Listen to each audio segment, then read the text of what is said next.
Now Sumki is going to say the lion and the hare story. Once there lived the lion. He killed many animals and ate them. The other animals planned to send one animal every day to the lion. One day it was the hare's turn. It decided to kill the lion, so it went late. He told He told, the lion. I saw another lion on the way. He was angry.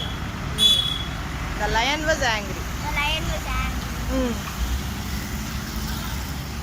He wanted to He wanted to see his own own Own tail.